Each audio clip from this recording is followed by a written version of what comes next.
Here on the right, you can't miss the London Eye, can you? 450 feet tall. It is the second largest observation wheel in the world. They've just built a bigger one in Singapore. There's 32 of those little glass viewing pods. Each pod represents a borough here in Greater London. So as I said, there's 32 pods. Each pod carries 25 passengers.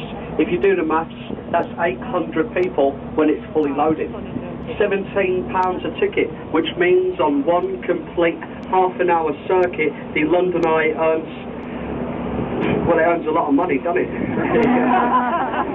Seriously, it earns about £13,600 on one complete circuit when it's fully loaded. It can earn over £300,000 every single day in the summer when it's busy.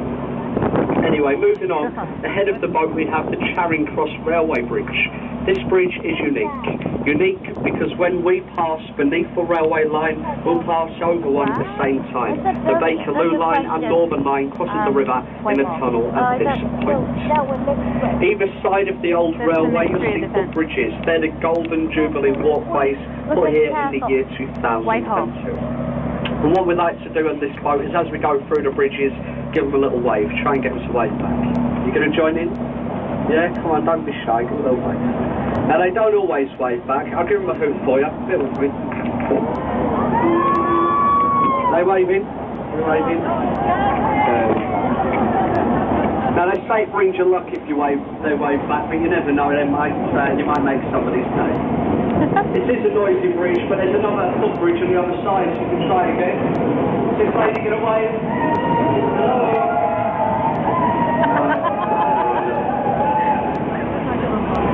Now, as you noticed when we went through, it is a noisy railway, and that is the reason why this building here on the right has just had a £91 million refurbishment to make it soundproof. That is the Royal Festival Hall. It's the last remaining building from the Festival of Great Britain in 1951. Many famous people have performed in there over the years, and it's now part of London's South Bank. They've got a lot of classical music going on in the Festival Hall. There's many nice restaurants there. On the South Bank you'll find a lot of things to do. Just further inland on the right is the IMAX cinema. They have a 63-metre cinema screen, the biggest one in Great Britain. So it's definitely worth walking around this area on the right. But if you look to your right, it doesn't look like a nice place to walk around, does it? There's a lot of graffiti underneath that building. Believe it or not, there are loads of graffiti over there. That's where BMXers and skateboarders perform all throughout the day. So if you like extreme sports, that's a good place to go and watch it. Just here we have the Waterloo Bridge, opened in 1945, a self-cleaning bridge, made with a very expensive Portland stone. Every time it rains here in London, the face gets a thorough cleaning. As you can see, underneath is very dirty. And under the bridge you can see scaffolding. From the scaffolding, bales of hay, quite peculiar. A lot of people ask about the hay. Well, it's only there to tell us on the river that there is restricted headroom. Although you can see it anyway, it's just an old tradition here on the Thames to hang a bale of hay. And there's many old traditions here in London. Here on your right, on the South Bank, this concrete building with the electronic sign is the National Theatre, believe it or not. And it's very nice on the inside. There's 3 theatres, which they say are the best in the country. But as you can see for yourself, the outside really does let it down. A lot of people say the National Theatre looks like a multi-storey car park. People say it looks like a power station. Prince Charles once commented. Prince Charles said the National Theatre is a monstrous carbuncle. Well, that's his opinion. Personally, I don't even know what a carbuncle is, but apparently that building looks like one. All I do know is that Prince Charles seems to be a lover of the older things in life. So I don't think you're taking this very seriously. I was talking about this ship just ahead of us on the left, the Wellington.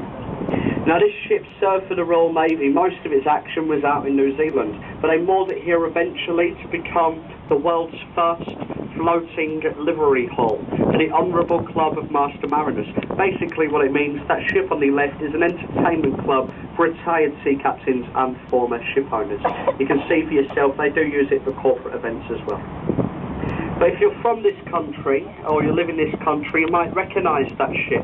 You might recognise this area of London, because they use this part of the river as a backdrop when they're filming. Which of course means here on the right we have film studios. That tower block building and all the buildings on the riverfront. They're the film studios of Carlton Television and London Weekend Television, ITV, Channel 3. As I say, they do use this part of the river as a backdrop when they're filming programmes like This Morning and the News. So you never know, we might be on the telly as we pass. In front of the film studios you'll see Sandy Beach. Now over there, that's where the tide is naturally slack, and the sand settles. Now as the sand settles, of course, it forms that beach. In the summer, believe it or not, you can find hundreds of people on that beach. Who would think that we had a beach here in London? But if you're looking for it, that's where it is, the South Bank Riviera. They do sand sculpturing on there in the summer as well, and it's worth walking past. Here on the right is an old warehouse. The Stamford Wharf was its name. The word wharf is an acronym, means warehouse at riverfront. Now, like many wharfs, this building has been converted. It's now luxury apartments with a restaurant on the top. To your left, you'll see a white building with a green sloped roof. That is the old City of London School. Many famous and important dignitaries got their early education in that school, like Lord Asquith and Winston Churchill, two of this country's former wartime prime ministers. They went to school there and they lived. And ahead of the boat we have the Blackfriars Road Bridge, opened in 1869 by Queen Victoria. As we get closer to the bridge, have a look at the top of the 4 red marble support columns. Look carefully and you'll see birds engraved into the stone. On this side of the bridge you'll see freshwater birds. On the other side of the bridge you'll see saltwater birds.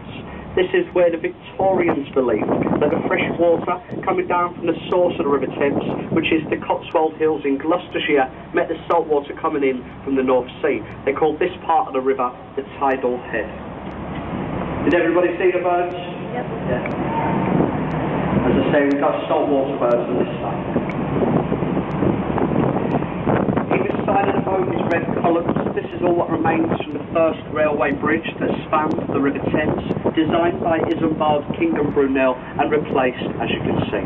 They're doing quite a bit of work on this bridge at the moment. They're strengthening it and extending the bridge to account for the amount of people coming into London during the 2012 Olympics.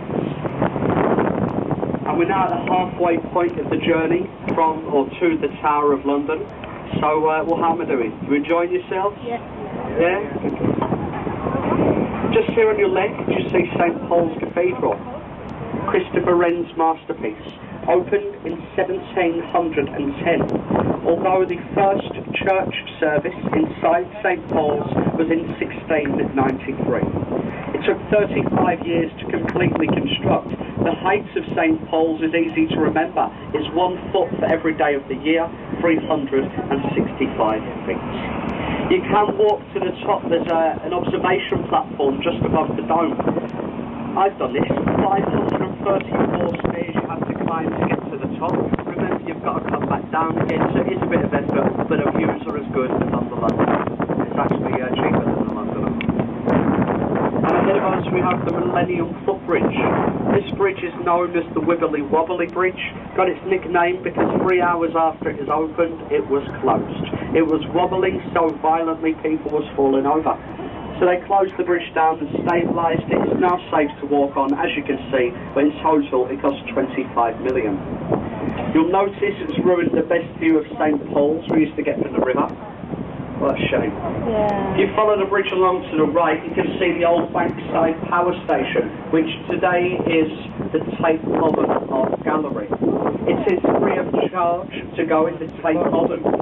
If you've ever seen modern art, you'll understand why it's free of charge. It's because it's absolute rubbish, let's be honest. Of course, it's only my opinion, shared by many, but I did mean that literally. A lot of the masterpieces are made from rubbish. There's a pile of bricks, a burnt-out car, and a half-eaten curry. But if you like modern art, that's the place to go.